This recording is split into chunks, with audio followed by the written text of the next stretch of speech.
Hello everyone, PenguinSal here again, back today with another indie game review, but this time it is for Day of Demos 9. Day of Demos 9 was pretty good, I thought. I thought we were able to play through quite a bit of unique and interesting games today, and we will be showcasing them here. I will put a disclaimer, technically the first game is a beta test, not a demo. But we figured we'd be able to still throw it in here, and we did play it on Day of Demos 9. I figured this would still be a good time and place to talk about it. So this game is called Rogue Jungle. I first heard of this game because if you guys remember, I believe it was in Day of Demos 4. We played a game called Maki's Adventure. That was a little 2D platformer with a guy who turned into a shark. Well, this is the same developer that made that game. Made this new game called Rogue Jungle. Like I said, it's a beta test. It is very early in development, but he had a public playtest for it, and we figured we would try it out. So essentially, in Rogue Jungle, you play as a little crow, and you go through different rooms, and every time you beat a room, you get a power-up, which you're shooting a bow and arrow, so you can get like attack speed, you can get like shoot multiple arrows at once, you could get summon lightning from the sky, movement speed, max health, things like that. Every time you completed a room, and when you completed all the rooms, you would fight a boss at the end. I thought this one was pretty fun. I thought this definitely has some potential, because he actually has only been working on this game for a month and a half so far, so to even have a workable play test is pretty impressive. The game definitely is lacking content currently, but I'm curious to see if there's going to be more characters or more types of power-ups you can get after each room, different maps, different bosses. I'm really curious what they have in store, but I thought the initial gameplay is essentially you run around and you shoot the enemies with your bow. I thought the initial gameplay was pretty fun for this. I'd actually say my biggest gripe right now with the game is the fact that it's more isometric than top-down, so you really can't see enemies that are below you on the screen, so closer to the player. You can't really see at the camera angle, so there is a chance you get hit by an enemy that spawns there or a stray projectile that gets fired from there. There's a good chance you can get hit by those. But that being said, I'm going to be keeping an eye on Rogue Jungle for sure. I think it's got some good gameplay. It seems like, yeah, if it just gets some more content before the actual release, which I have no idea when that's scheduled for. This is still very early in development. But if it gets some content before that, I think this could be a really fun game. So feel free to check this one out. Like I said, it's a public beta test right now. So if you want to try it out, there's a link for it down in the description. And let me know what you think about Rogue Jungle. The second demo that we played for Day of Demos 9 was called Infest. And the first thing I noticed about Infest was it reminded me so much of this old browser game that I used to play that apparently is called Falling Sands, where you would essentially summon these different elements like sand and water and oil and gas, and you would summon them down as little pixels, and then you could launch them on fire. I don't remember what the concept of the game was, what your goal was, but it looked exactly like this, at least to me, where it was you make oil and sand in these little pixels, and then you can light them on fire. That's essentially what you do in Infest, but as a roguelike. Roguelike. I don't know if it's roguelite. I'm not sure. We played one run in the thing. It's probably more roguelite, I would guess. But essentially, you would use oil and acid and water and different little pixels that are falling from the sky, or you can create to encase your enemies and then use them as a way to conduct an element to do damage to them. So if you cover them in oil, you could then light the oil on fire. The oil would all go away, and you would do big damage to the enemy. Conceptually, I think that's a lot of fun. I did have some issues with it, just mechanically. I thought there was a couple of things that were a little bit weird, that just didn't feel all that smooth. The enemies would cover themselves in plant, is what they called it, or they would shield you with it, and so you would have to take actions to kind of get that off of you before you could really do an action to the enemy. There were certain different ways to clear it. You could also get items that could clear it or do other things for you. But then essentially this was actually also a deck builder. Your attacks would be these cards that you could essentially use your energy to play them, and they could be things like, oh, summon a spot of oil on the enemy, or shoot a fire laser down that'll hit them and also trigger the oil, or this random lightning storm, which I wanted to really like. It seemed like it just never hit the enemies, really. There's also like freezing mechanics, and there's like glass, which we took at the end of our run, and I honestly don't really know what it was doing. But this one seems like a fun concept. It seems like a unique concept that the developers were definitely having fun putting together. And I'm guessing there's going to be a lot of cool synergies you can do with like the different elements you can put out throughout the game. But I'm a little skeptical on this one. I do think mechanically it's just a little bit strange to me. It just doesn't really always work the way I would want it to. But we'll keep an eye on this. This was called Infest. There's a link for it down in the description. Let me know if you guys end up trying this one out, or if you remember the game that I would be shocked if it's not based off, called Falling Sands. That was an old browser game. The third demo we ended up playing for Day of Demos 9 was called Lueur and the Dim Settlers.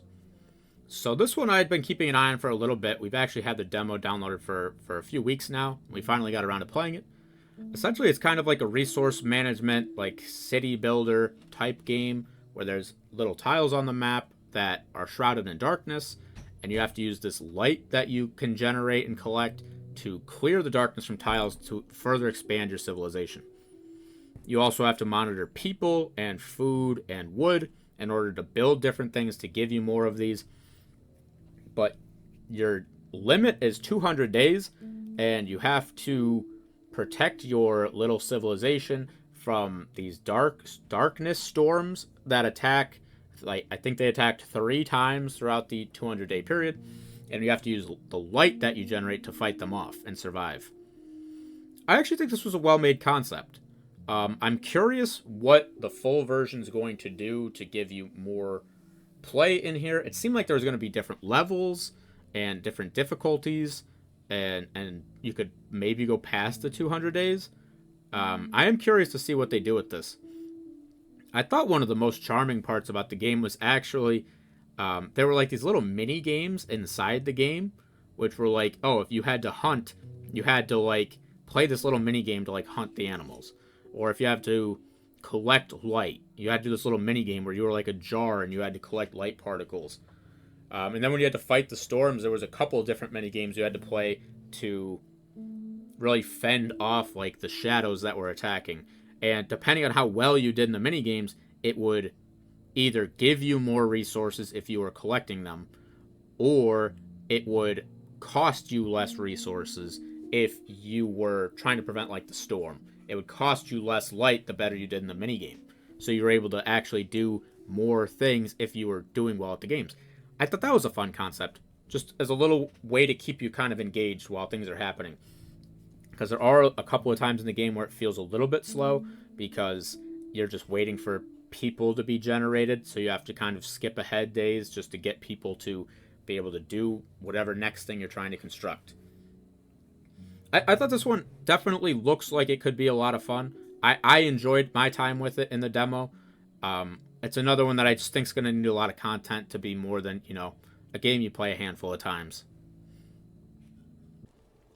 The next demo we played was for a game called Magin the Rat Project Stories. And I usually don't make comments based on the titles of games. I don't really think a lot about it. But I think this is an awful title. I don't think it has anything to do with at least what happens in the demo. It doesn't tell you anything about the game. I don't even think it makes a lot of sense. So I'm a little bit skeptical about the name. That being said, there were a lot of really nice things in Magin the Rat Project Stories. There's 2 things you're going to notice right off the bat that I think are honestly the 2 biggest selling points for the game are the really nice hand-drawn looking comic book style that they have. Almost like a graphic novel, honestly. That's really, really well made and beautiful to look at. The other part is, I think even more impressive, is it's a fully voiced over game. All the characters, even the minor interactions that they have, are all fully voiced. And you could tell it seems like they must have hired actual voice actors to come in and do them. It doesn't sound like somebody trying to voice a bunch of different characters. It sounds like got a lot of different voices to showcase the individuality and personality of all the characters in the game, and I think that's really nice. It definitely is not something you see in these games very often, and it can be something that can carry you to, you know, a good amount of success. Now, I will say, I think this game is a hard one to judge based off of the demo. Because it's kind of more of a narrative story-based, like the dialogue's important, there is a lot of that in the demo, which I think makes the game itself feel a little bit slow in a short demo when there's just a lot of people talking at you. They do have a lot of personality, and like the conversations and things are nice, but there's just a lot of it, and not a lot of gameplay. Because the game itself is technically a deck builder, where you do kind of standard deck builder combat, with enemies that can block and do damage and heal, and you have health bars and status effects and things. You don't get a lot of that in the demo. You get 2 essentially tutorial type combats early on, and then right at the end of the demo you get 1 actual combat, and that's where the demo ends. That's not my favorite thing in the demo. Like I said, I understand this is a game that I think is going to be carried by its art style and the dialogue and voiceovers.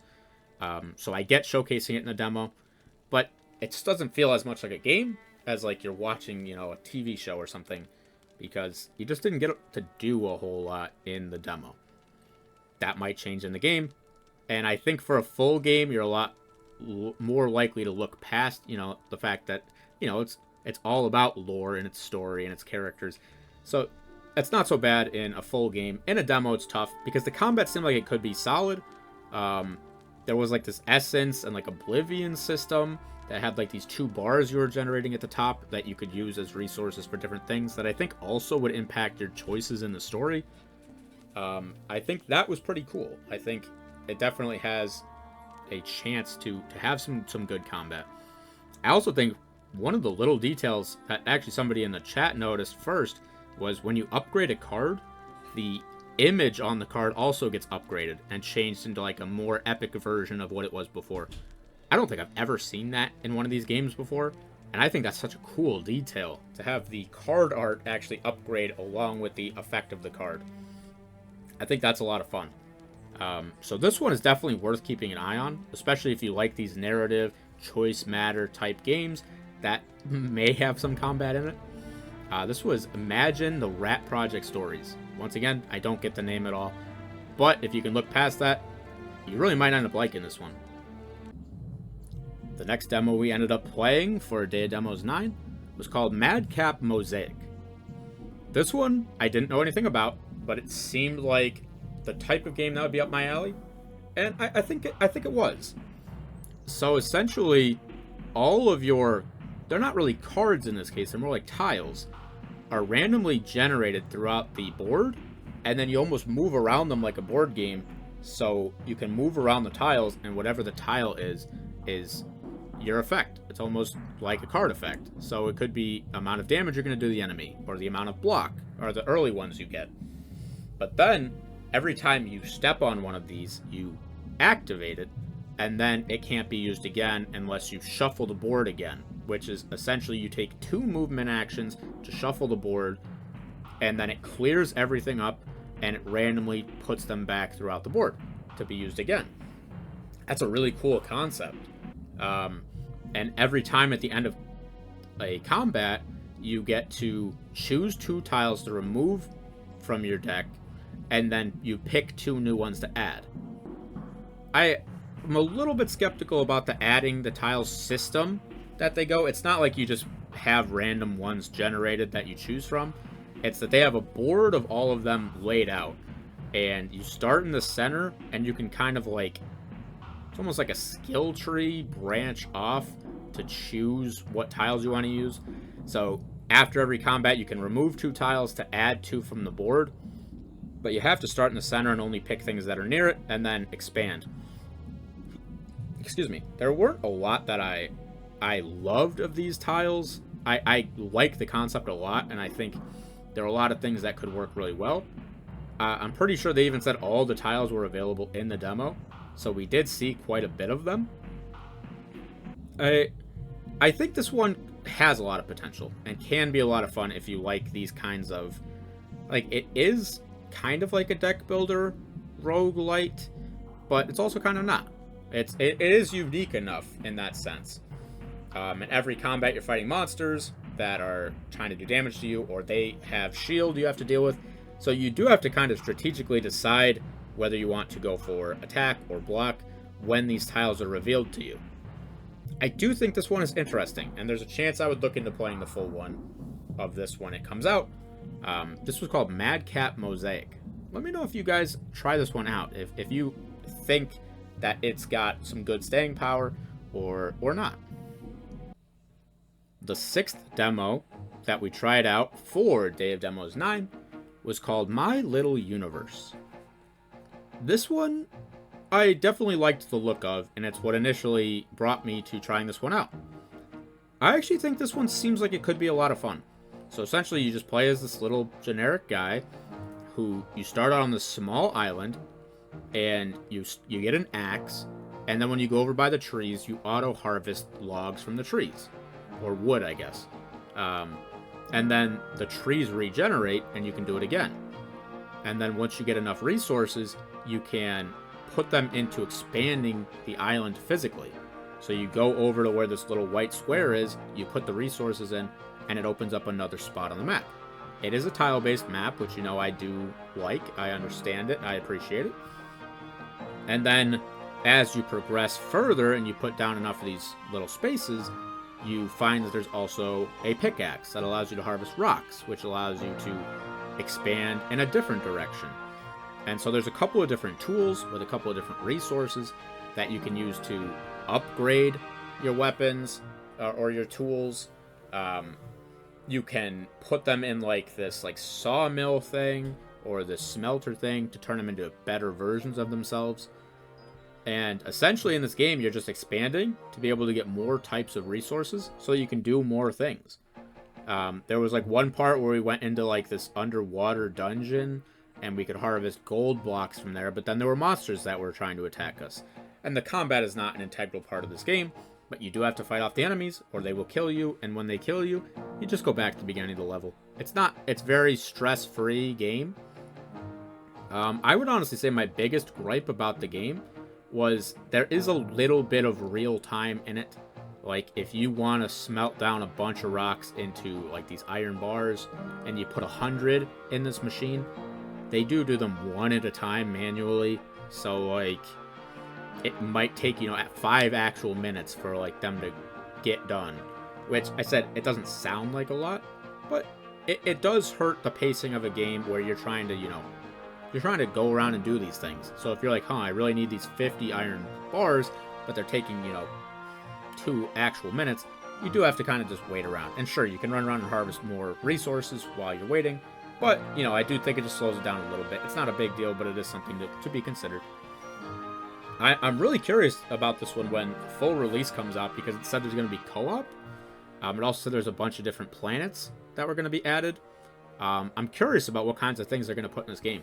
I said I think co-op for this game would be great, because you could have, you know, one person harvest logs while one person's harvesting stone, and, you know, also watch each other's backs when you're getting attacked. This one I thought was a lot of fun. I'm curious about this one when the final release happens, because I would consider picking this one up. It is definitely cozy. It is very stress-free, at least of what you see in the demo. I'd say give this one a shot if you like these kinds of resource management, very, very cozy, no-stress games. It was called My Little Universe. The last demo we decided to play for Day of Demos 9 was actually a game that I had heard about, I think, last year, because it was announced during a Nintendo World Indie Direct. It's called Toem. This game, like I said, I have seen a little bit about this, but I didn't know a whole lot about the gameplay.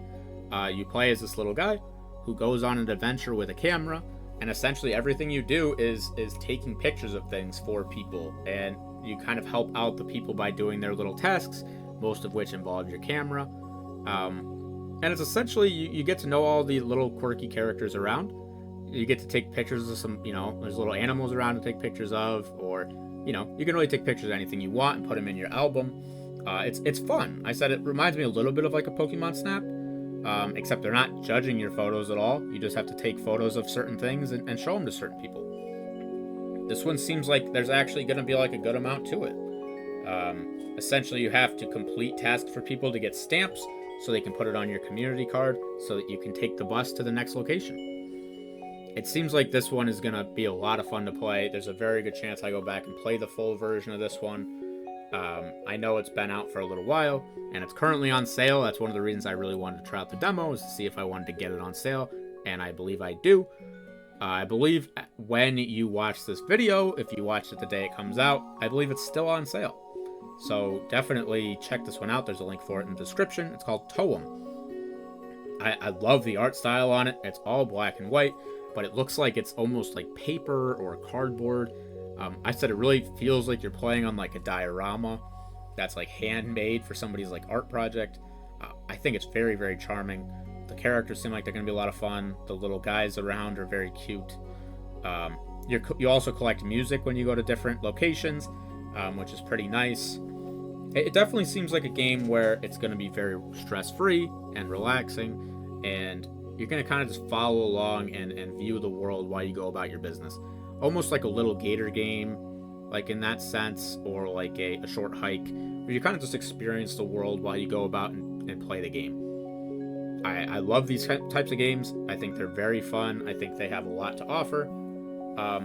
I would check out Toem if this sounds good to you at all. Like I said, it's just going around and taking pictures for people, and it's very charming to look at.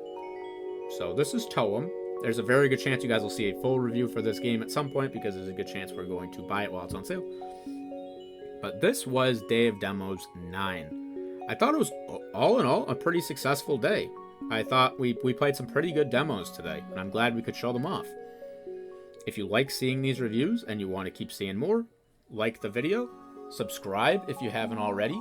You'll be the first one to know every time we post a video, which is at 6 p.m. Eastern Time every single day. But you can keep up with all the indie games that we have to talk about and all the demos we have to review and showcase. I like doing this. I like showing you guys these games that you might not see otherwise. So, like, comment down below. Tell me what your favorite game from Day of Demos 9 is, and if you've tried out any of these. And, like I said, subscribe if you haven't. It really would help us grow the channel, and we can continue putting out content like this. I appreciate you guys all watching this, and I will catch you in the next video.